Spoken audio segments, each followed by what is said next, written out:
Now, what started to happen was a lot of the users on our web host started to abuse our web hosting in some ways.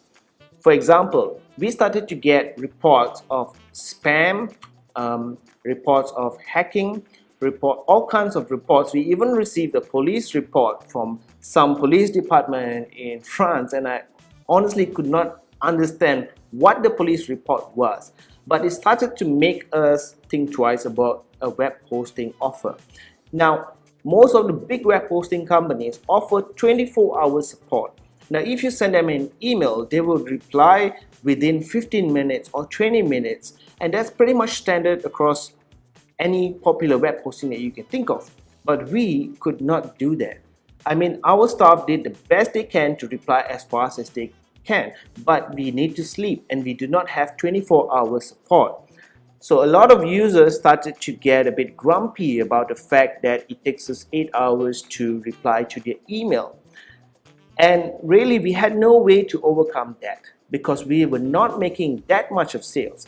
And we were only a reseller, so we were making very little margins on this. Somehow we managed to make a good profit, but the troubles started piling up. And then we had other issues as well. Server downtime was a major thing for us. Because we were only resellers, there was only that much we can do when the upstream provider or the guy who was selling hosting to us had some problems with their server or their server was down. All we could do basically was submit a support ticket to them and hope that they solve the problem. Now, this is different when you sign up to a web hosting company that actually owns their infrastructure. They can solve downtime issues much faster.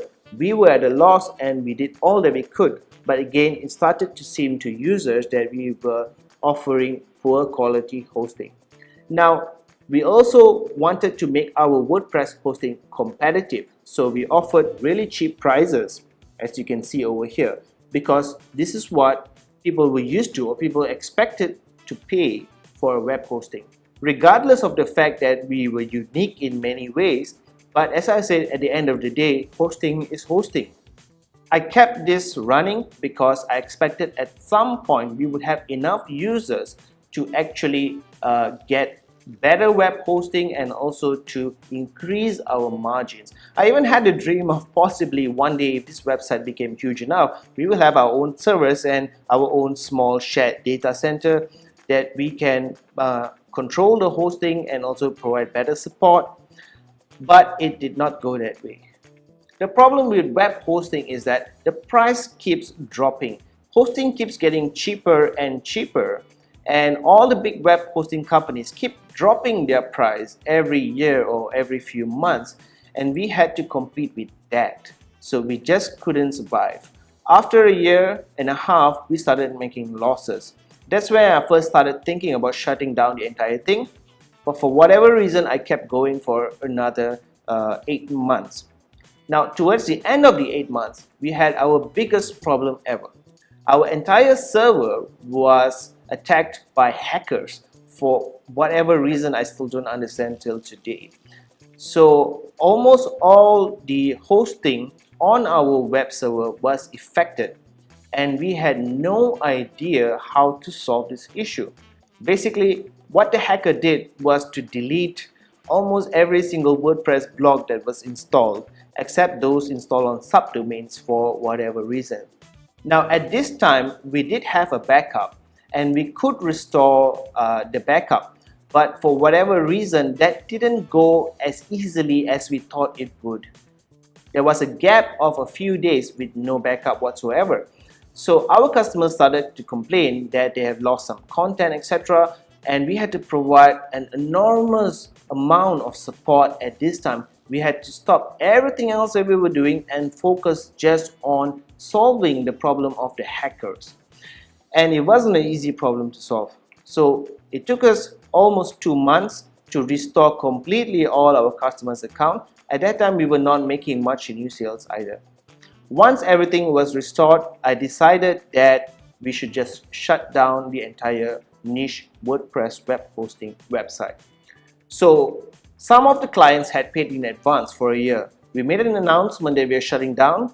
We refunded them for the remainder of their payment, and we just shut down the entire thing completely.